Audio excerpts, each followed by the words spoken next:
William Lowell Putnam was the son of a former mayor of Springfield, a decorated war hero, an avid mountaineer, and the founder of Springfield's first television station, WWLP TV. In fact, his initials became our call letters in 1953. But he was more than just a figurehead. He was a community activist known for his nightly editorials that were in step with the times, always opinionated, sometimes controversial. But local politicians paid attention, and he gave a voice to the voiceless and earned the respect of friend and foe alike. His son, Lowell Putnam, a reporter in his own right, talks about his father's legacy. We're talking about the 70th anniversary. Of course, your dad is the reason we're all here. And just let's get a perspective of your father, because he really led a wonderful life and did so many different things.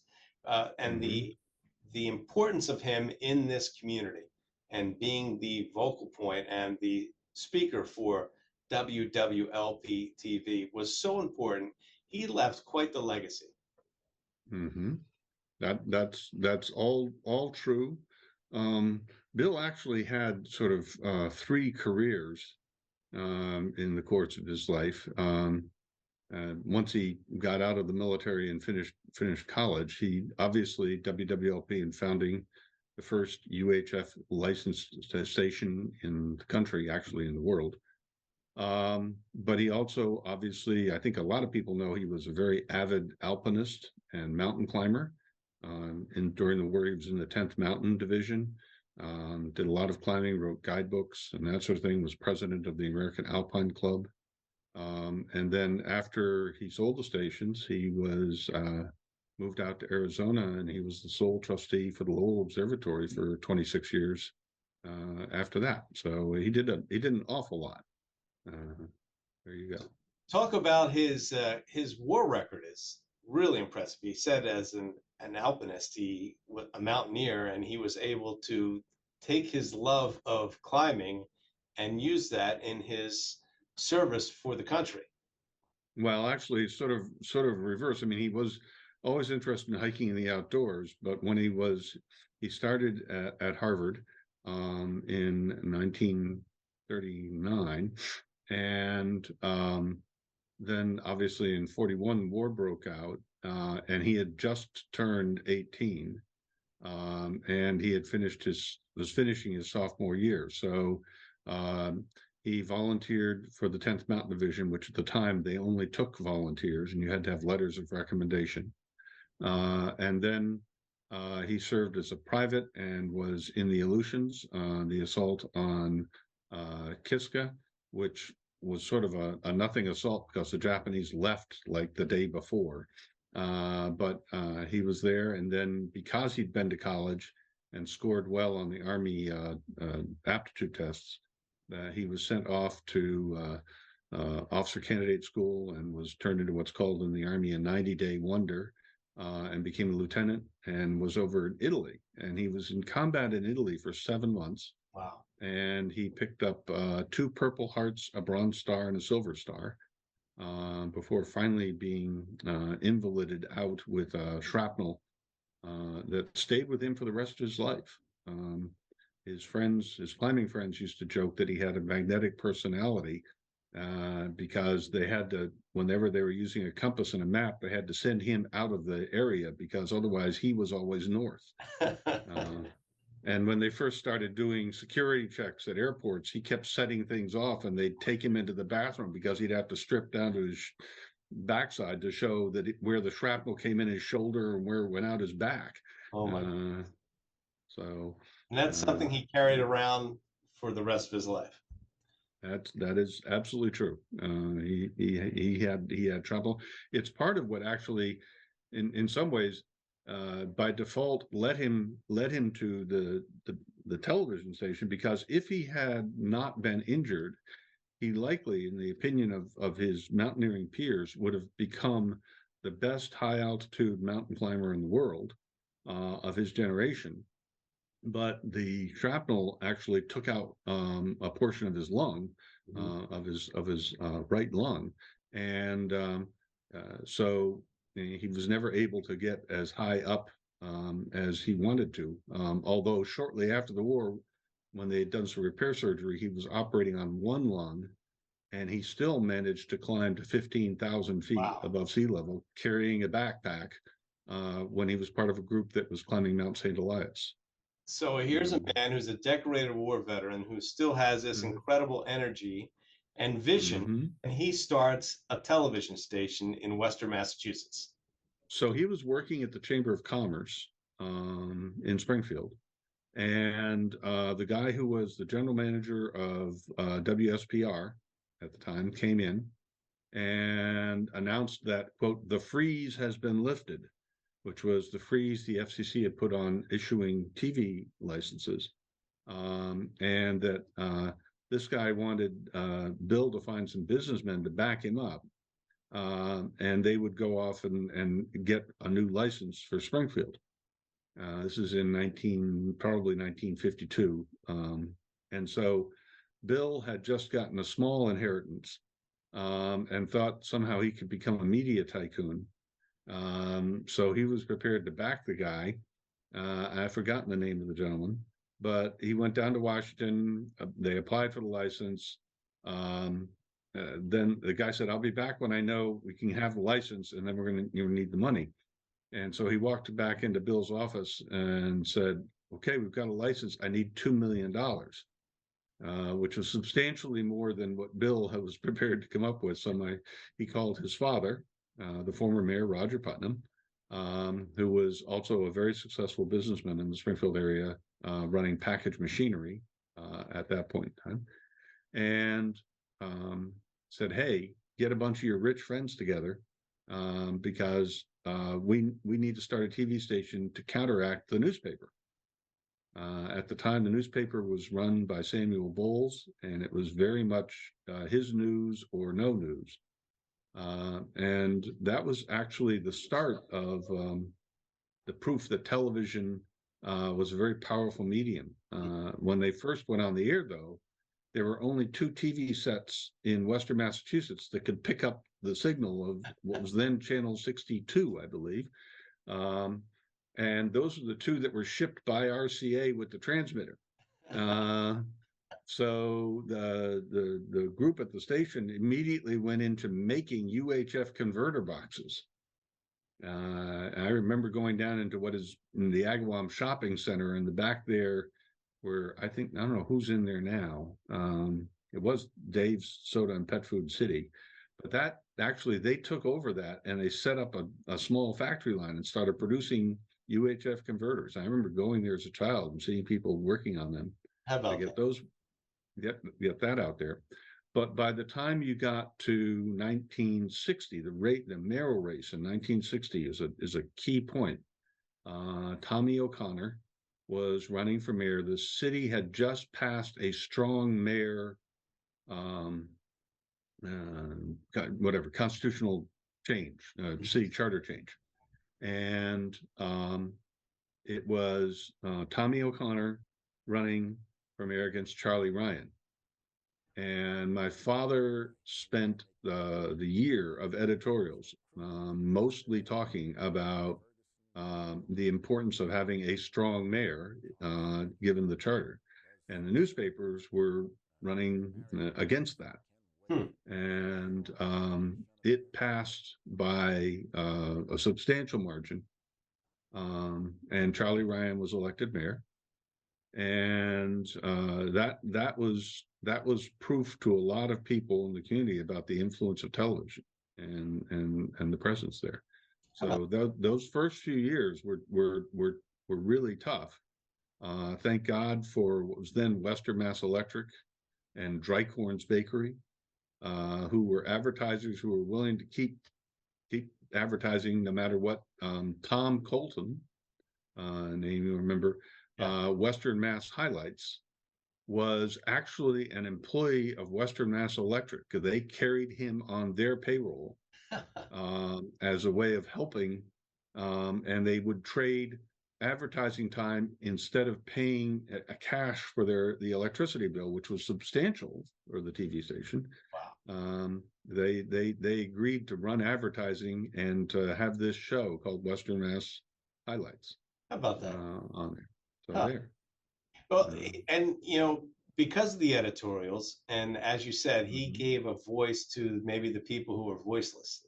But he also had not only the ear of just regular people, but also politicians and decision makers. And if you listen to what he said, and eventually that could have an influence over policymaking. So the best example of that is something called the All Channel Act. So when you first had UHF television stations, the set manufacturers, it was going to be much more expensive for them to have a UHF tuner, and even more expensive to have one that was as accurate as the VHF tuners. And so they didn't do it. And the VHF stations didn't really like the UHF stations as competitors, so they were perfectly happy to not have this change. And they were the more established stations, and so Channel 3 in Hartford.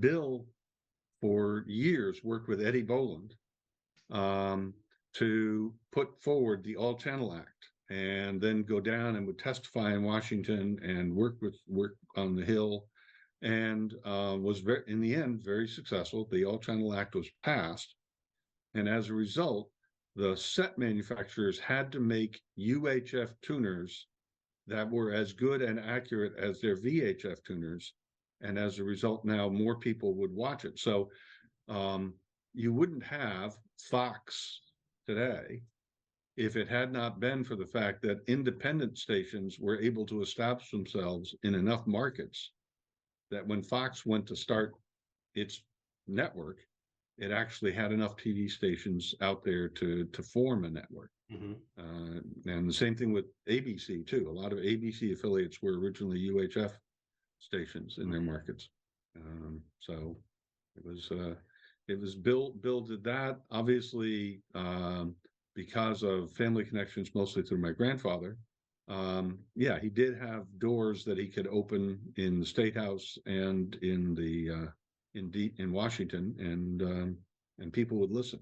And so that was very helpful. And those editorials, he was outspoken, he was frank, he could be abrasive at times. You must have had reactions to his editorials. You must have gotten reactions from other people when he did those editorials. What do you remember about that? Well, a couple of things there. So yes, Bill's philosophy about the editorials was he didn't care whether you agreed or disagreed with him.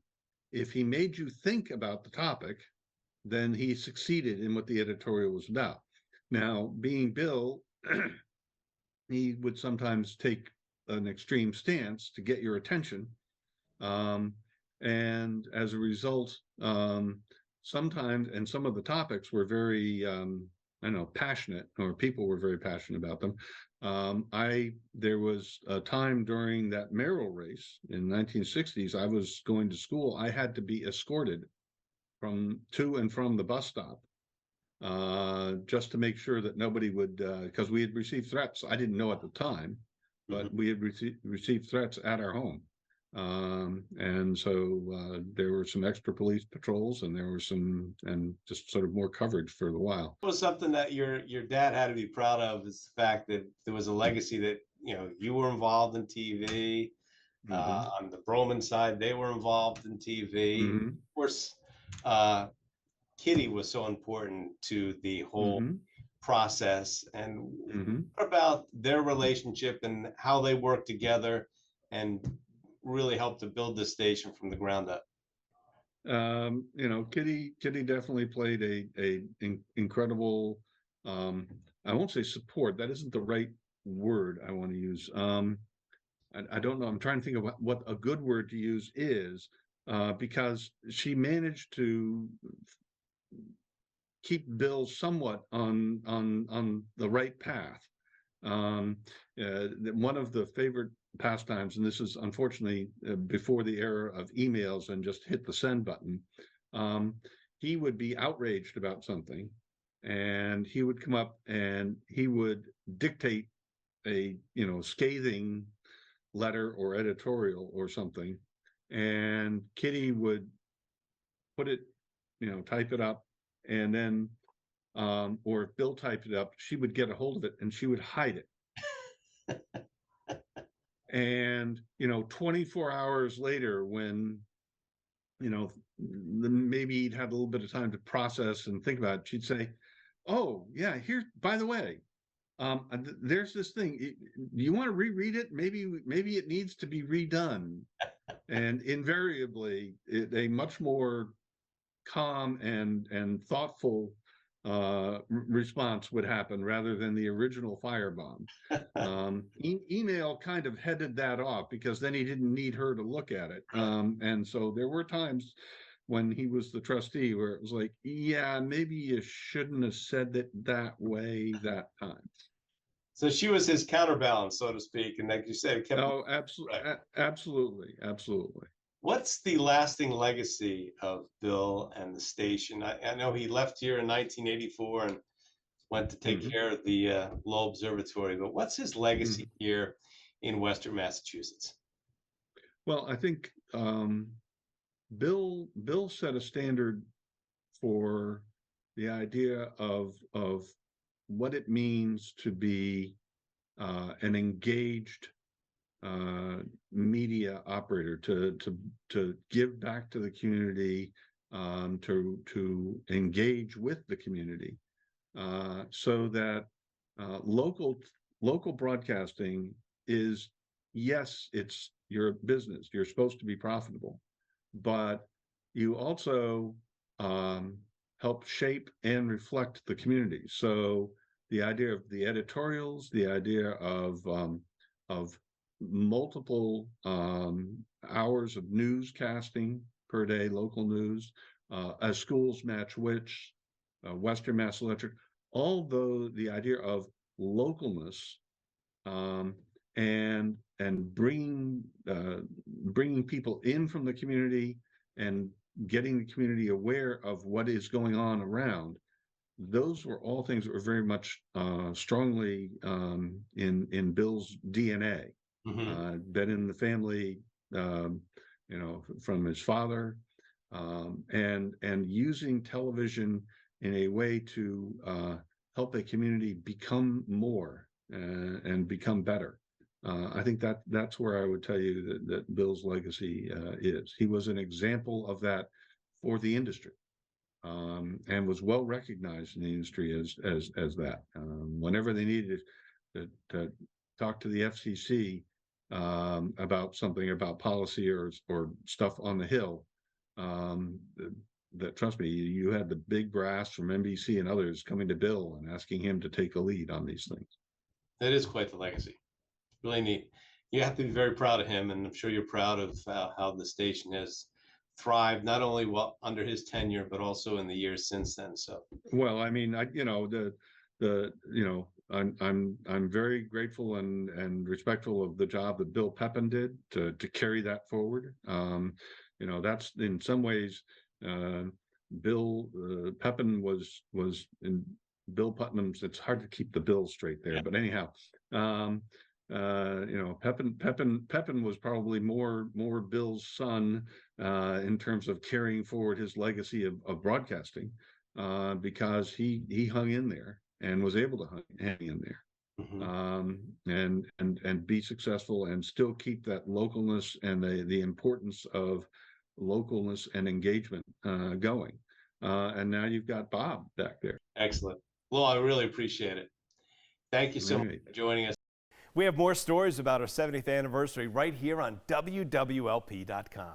I'm Rich Tenemer, 22 News.